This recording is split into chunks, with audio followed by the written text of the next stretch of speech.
Hello everyone, and thank you for joining us here for First Alert Weather. I'm meteorologist Adam Claybon. Another doozy of a night. We had a lot of wind that was out there, and that left thousands without power. We're now tracking the potential for lowland snow, and those snow chances could come as early as we head into the night and early into Friday morning. Now, this is going to be because Western Washington has a colder air pocket that's aloft, alongside a warmer plume of moisture that has been primarily over Oregon, and some of that's going to be heading northward here as we head on into the night and into the day for tomorrow. And at this point, those areas that most likely could be impacted maybe by some of that lowland snow will be mainly south of Everett, including in Tacoma, where we're finding K5's meteorologist Connor Board there, where we had kind of a damaging night throughout the night. Connor.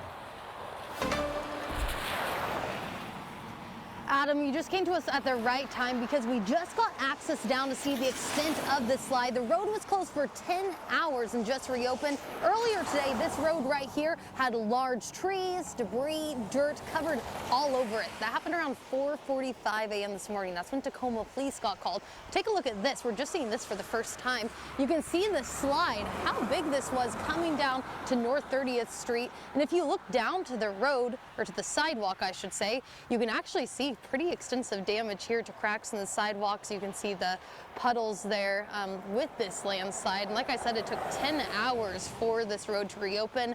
But right near Old Town Tacoma, the closure was from Ruston Way, which is down the way you're looking, to McCarver Street, which is where some businesses are in Old Town. But like I said, it took 10 hours. We watched as public works crews were out here cleaning up. But this is the first time we're really getting a look not only at the debris in the road, but right now a look at that actual slide, Adam. All right, Connor, and you're out there right now, and we were talking about the potential of maybe seeing lowland snow here as we head on into the night. So I wanted to ask you right now, as far as how it feels outside to you, is it a chilly air mass? Is it a milder air mass? How's it feel currently? Definitely chillier.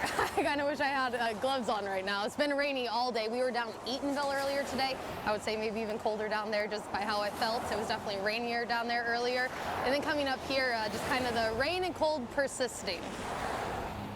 All right, yeah, I appreciate that, Connor. And I just wanted to get that question out there because I want everybody to kind of get this in mind, that we are going to be seeing this colder air mass in place here as we head on into the night. So you stay safe there, Connor, and we'll get back to you here later on into the evening and throughout the night. But first, let's go ahead and talk about our first alert mode that we're dealing with right now, where you can see that we are going to be in first alert mode here as we head on into the night and into the morning on Saturday, because there's a lot more of that heavy mountain snow to come. But yes, with the potential of lowland snow here, we're going to keep an eye out, and that's going to be our main focus here into the night and early into the day for tomorrow, because a lot of the wind has begun to die down now. And as we look at what's ahead, still more heavy rain here for parts of the lowlands, mountain snow too, and the potential for more of a rain snow mix in some of those lowland locations here throughout the night and into early tomorrow. Now, there could be some of that too heading into tomorrow night and early into Saturday, but we'll get into that here in just a bit. But with all of that as well, of course, we're keeping an eye out for the avalanche concern as we continue to see more and more of that different layering within our snowpack across the Olympics and the Cascades.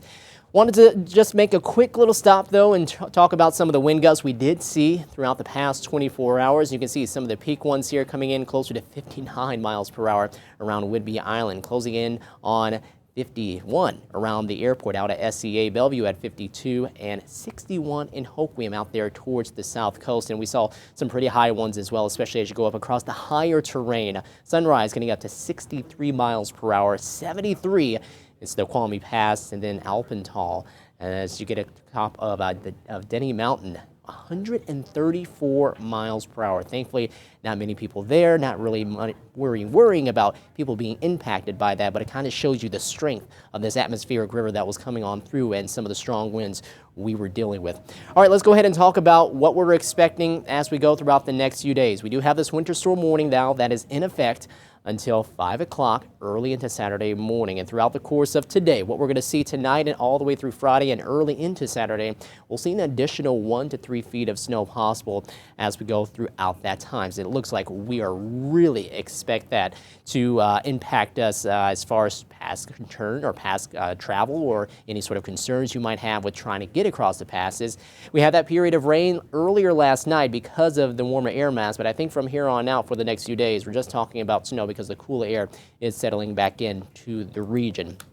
Speaking of that, let's take a look at, well, our camera's down there at Snoqualmie Pass. And Stevens Pass, well, it looks completely covered by snow and ice. And out towards Westport there, closer to Hoquiam, where we had some of those strong winds. Right now, things are looking breezy, and we are continuing to see a lot of cloudy conditions out there and some lighter showers that are in place. Let's go ahead and take a look at the radar and show you what we're going to be seeing as we head on into the evening. We're keeping an eye out for a lot of this moisture to continue to ramp on up here into the night. And you can see right here where we have some of the heaviest precipitation up this way around Everett.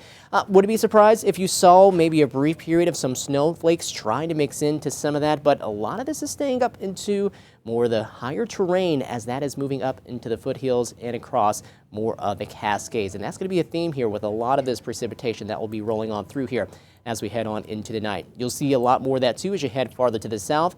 What we're expecting, which you'll see on Futurecast, is that eventually we'll start to see that snow level come down closer to sea level. A lot of our temperatures will stay above freezing, but still maybe cold enough, especially into the upper parts of the atmosphere, that we're getting that colder air to supply us with the snowfall that we might see across the region. For the here and now, though, and into the first part of your night, you're not going to have to worry about that at all.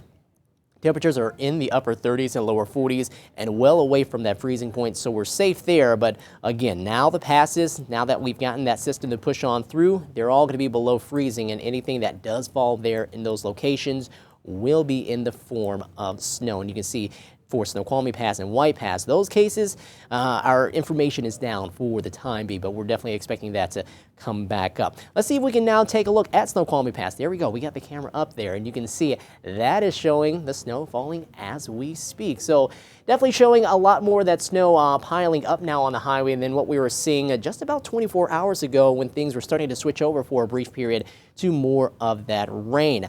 Let's get back to Futurecast, because as we head on here into the night, we're going to be seeing that a lot of this moisture will be pushing on through. And looking at Futurecast, definitely noticing that the moisture fills in a little bit. We'll have some rain shadowing that's happening. That's right here around Seattle, and that will limit some of the rainfall totals that we'll see with this here for a brief period in time. But that's going to eventually fill in completely as we go deeper on into the night. What's definitely for certain going to continue to happen will be the mountain snow. That's not going to let up at all. Getting closer to sea level here in a few spots, but definitely staying mainly up into the mountains as we head on into the night.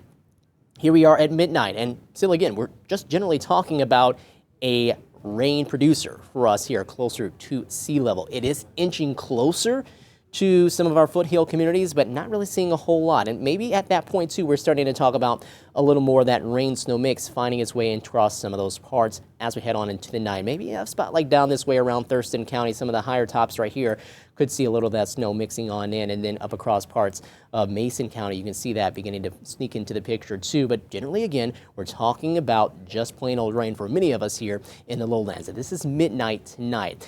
As we continue on and get into early tomorrow morning, some of that tries to fill on in, and that's going to be at the point where maybe we start to see a better chance of this happening. That's 4 to 5 o'clock, and then we get closer to about 6 o'clock in the morning. Where are those spots? Looks like, as we mentioned before, it's most likely going to be near and south of Everett. We're going to have those chances down this way with the deeper moisture and some of the colder air in place, helping to reduce those chances of seeing some of that snow here in the lowland areas. It's that peninsula over towards Bremerton. You might be in play there. It looks like King County has a chance too at the same time, and that's trying to extend southward here as we head on into the night. But also wanted to point out, it doesn't make its way that much more south. So around Tacoma, getting closer to Lakewood and Lacey, you might miss out on this as this is moving on through. Still keeping a chance here around parts of King County, southern parts of Snohomish County, but then by the afternoon, 1 o'clock and heading into the remainder of the afternoon, temperatures are rebounding yet again as we head on into that time. So as we talk about the potential snow with this here, as we head on into the next 24 hours, where are we expecting it to occur? Well, it'll be right there around parts of King County and over the Kitsap Peninsula, and that's through tomorrow afternoon at about 2 p.m. So if we are going to see anything, that's where it's going to be. At the same time, too, temperatures for these locations are expected to be near and above the freezing point, so we're going to have a lot of melting, and that number that you see there for Seattle, take that with a grain of salt. It may not get up to that 1.8 or 2-inch mark. We may see maybe a quick coating or dusting, maybe not even in the city, but just outside of the city, heading farther east. Bellevue, better chances for you. Issaquah, again, a little bit higher up and farther east, a little bit of a higher chance of seeing some of that snow accumulating mainly on those grassy surfaces and also on your vehicles and stuff. Not much in terms of accumulations, especially on those well-traveled highways or roads. If it's a back road or a back street, you might see a bit more of that slush on there for a little while, but you'll definitely notice that we're dealing with a lot more of the snow up across the mountains, and we're probably talking about another 1 to 2 feet by the time we make our way over the next 24 hours. So that is the near term, again, as we head on into this evening, tonight, and into early tomorrow. That's our lowland snow chance. We still got more of that mountain snow to come, and then we got another opportunity too for maybe some lowland snow again as we head on into Friday night and early into Saturday morning. We'll talk more about that right after this.